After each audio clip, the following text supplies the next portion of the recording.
ভারত পাকিস্তানের চলমান পরিস্থিতি বিবেচনায় এবার সরিয়ে নেওয়া হলো পিএসএল। পাকিস্তান সুপার লিগের বাকি অংশ অনুষ্ঠিত হবে সংযুক্ত আরব আমিরাতে। শুক্রবার ৯ মে পাকিস্তান ক্রিকেট বোর্ড পিসিবি এক বিবৃতিতে এই তথ্য নিশ্চিত করেছেন। পিসিবি এক সংক্ষিপ্ত বিবৃতিতে জানায়, পিএসএল এর লিগ পর্বের বাকি 4টি এবং ফাইনাল সহ প্লে অফ পর্বের সব ম্যাচ আরব আমিরাতে অনুষ্ঠিত হবে। ম্যাচগুলো তারিখ ও ভেন্যু সম্পর্কিত বিস্তারিত তথ্য পরবর্তীতে জানানো হবে। এর আগে বৃহস্পতিবার ৮ মে বিকেলে রাওয়ালপিন্ডি ক্রিকেট স্টেডিয়ামের কাছে ড্রোন হামলার ফলে পিসিএল এর 2 ম্যাচ বাতিল হয়। ম্যাচের টিকিটধারীদের রিফান্ডের নিশ্চয়তা দিয়েছে পিসিবি। যারা ভিআইপি গ্যালারি বা এনক্লোজার টিকিট নিয়েছেন তারা নির্ধারিত টিসিএস এক্সপ্রেস সেন্টার থেকে রিফান্ড সংগ্রহ করতে পারবেন। এদিকে পাকিস্তানে অবস্থান করছেন বাংলাদেশের 2 ক্রিকেটার নাহিদ রানা এবং রিশাদ হোসেন।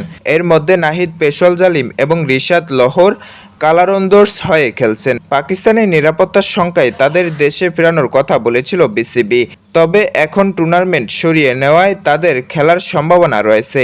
এর আগে বিদেশি ক্রিকেটাররা চলমান পরিস্থিতিতে ম্যাচ না খেলার সিদ্ধান্ত জানিয়ে দেন পিসিবিকে।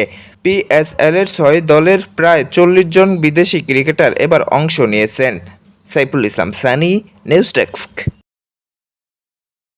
আসসালামু আলাইকুম। আপনারা যারা ঘরে বসে খুব সহজে অনলাইন থেকে ইনকাম করতে চাচ্ছেন, আপনাদের জন্য একটা আর্নিং সাইট রয়েছে এবং একটা নয়, অনেক আর্নিং সাইট এবং অ্যাপস রয়েছে। আপনারা কোথায় পাবেন সেই অ্যাপস এবং সাইটগুলো, সেটাই আজকে বলে দিচ্ছি। আমাদের এই চ্যানেলের লিঙ্ক বায়োতে কিন্তু সেই চ্যানেলটির লিঙ্কটি রয়েছে। আপনারা সেখান থেকে বায়োতে ক্লিক করে সেই চ্যানেলে প্রবেশ করবেন এবং সাবস্ক্রাইব করে পাশে থাকা বেল আইকনটি অল করে দিয়ে সেই চ্যানেলটির সাথেই থাকবেন। সেখানে প্রতিদিন আপনাদের আর্নিং সাইট নিয়ে এবং অ্যাপস নিয়ে আপডেট দেওয়া হয়। তো আমরা রিভিউ করে থাকি। আপনারা সেই সাইটগুলোতে আপনারা বিবেচনা করে কাজ করবেন, কেননা অনেক ক্ষেত্রে দেখা যাচ্ছে অনেকে স্ক্যাম করতেছে, আমাদেরকে দিয়ে প্রমোট করাতেছে। আমরা কিন্তু প্রমোট করতেছি, আমরা এই বিষয়ে হয়তো অনেক ক্ষেত্রে জানিও না। তো আপনারা এখনো দেরি কেন, আজই সেই সাইটগুলোতে প্রবেশ করে বিবেচনা করে কাজ শুরু করে দেন।